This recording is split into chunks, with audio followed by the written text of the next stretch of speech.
Welcome back नाज़रीन। नवां क्या कंदासीं पाकिस्तान में कोरोना विगे 10 मरीज़ हयातूं न वेठा। NCOC मूजिब 460 नवनि केसनि जी तस्दीक थी, जॾहिं त 1044 मरीज़नि जी हालत गंती चुकी आहे। National command and operation centre तरफ़ां जारी कयल ताज़नि अंगनि अखरनि मूजिब गुज़िरियल सॼे मुल्क में 41,131 माण्हुनि जा नमूना वरिता विया।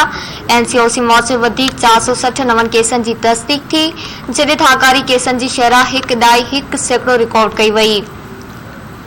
अपडेट की पिया के NCOC मूजिब गुज़िरियल वधीक 10 मरीज़ फोत थियण बाद हयातूं न्याणियुनि जो अंग वधी 28,638 थी वियो। NCOC मूजिब सॼे मुल्क में कोरोना वायरस जे शिकार 1,044 मरीज़नि जी हालत गंती चुकी आहे। ब्रेकिंग न्यूज़ अवां सां शेयर कयूं पिया। पाकिस्तान में कोरोना विगे वधीक 10 मरीज़ हयातूं न वेठा आहिनि। NCOC मूजिब 460 नवनि केसनि जी तस्दीक थी, जॾहिं त 1044 मरीज़नि जी हालत गंती चुकी आहे। National command and operation centre तरफ़ां जारी कयल ताज़नि अंगनि अखरनि मूजिब गुज़िरियल सॼे मुल्क में 41,131 माण्हुनि जा नमूना वरिता विया। NCOC मूजिब वधीक 460 नवनि केसनि जी तस्दीक थी, जॾहिं थाकारी केसनि जी शरह 1.1% रिकॉर्ड कई वई।